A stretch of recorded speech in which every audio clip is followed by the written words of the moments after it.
So how do the players approach the deep freeze? Alex and Boog have us covered. Thanks, Susie. For 3.5 hours, players got to deal with the elements. It's cold out here. I'm cold. Are you cold?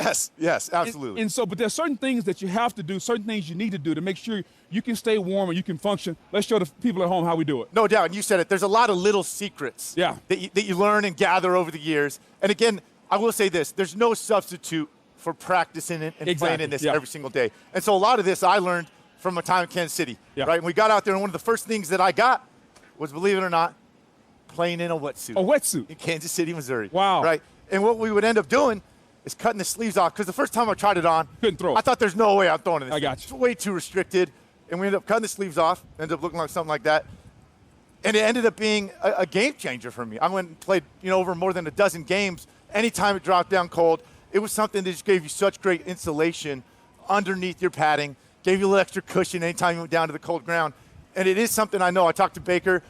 He may wear it tonight. He's going to try it pregame, so we'll see if it's something he adds to his tool belt. And that's what the quarterbacks do. Now, as a defensive lineman, I got to get off the ball. So the first thing I have to worry about when I come to the locker room, I have to worry about my footing. Is the ground soft? Is it hard? Do I need longer cleats or do I need shorter spikes? Once I figure out which one I'm going to wear based on the ground, now I got that taken care of. Now, always going to put the ski mask on because heat travels in two places, out of the top of your head or out of your toes. So I got my ski mask on. And last but not least, I know some of you people at home say, man, it's 0 degrees. These guys have no sleeves on. They must be tough. No. Here's a little trick called Tiger Balm. No sleeves. Notice the players' arms are very shiny. We lather our arms up in Tiger Balm. Now we're tough. Now we feel good. But we have an extra layer of protection called Tiger Balm. Now we're ready to get out and go out and play some ball. You ready? I'm ready. Let's do it. All right, so now we get ready to go out there on the field and play some football. As a quarterback, what are you thinking about? The number one priority once you've used whatever tools you're going to do to stay warm are your hands. Yes. Right? Like we're touching the football every play. The ball is an ice cube. And the number one decision is gloves or not. Yeah. Right? And for me, I never liked wearing a glove on my throwing hand. There's just so much feel that goes with throwing the football, and it's something I never could trust, but definitely something I may put on my offhand. Again, we'll see if Baker goes to it tonight. But for me, playing catch, establishing that feel. The ball is different in cold weather, right? It's hard, it's cold, and for me, constantly getting the feel back, getting ready to run out there to obviously however long that series goes. Right. You got to be able to operate like you always do, given the environment. In between players, what's going on with the hand warmer? Yeah, and this is a must, and right. And this is new technology, Boog. Right here, you can see with the light on. This is actually that electric? That is an electric. Are you kidding me? Hand warmer. For me, when I played, we had the hand warmer, but we just filled it up with the good old-fashioned out of the bagger hand warmers, and we would be stuffing them in there.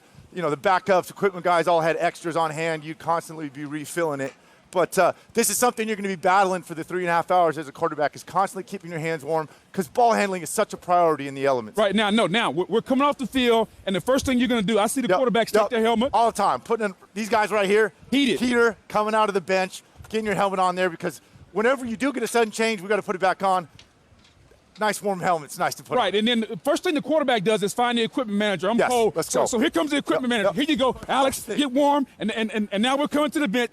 These benches are heated. They have heat coming out of here, heat coming out of here. We're going to be nice and bundled up. And a little trick of the trade, in the summertime, we have Gatorade, but in the wintertime, no Gatorade. We're going to have a little chicken broth over here in our Gatorade cooler. And if you're like me, I have a little shot of something over here, maybe something a little stronger on the side, just to give you a little warmth down your throat, maybe a little whiskey. I'm not saying that everybody does it. I'm just telling you what I did to try to stay warm on the sideline. And then for 3.5 hours, we got to deal with the elements, up and down, on and off the sideline, and you just got to brave and toughen up. That's right. And again, hundreds of tricks. Every team, every player kind of has their own little formula of what they put together to survive and be able to make do, because, again, it's something everybody has to deal with.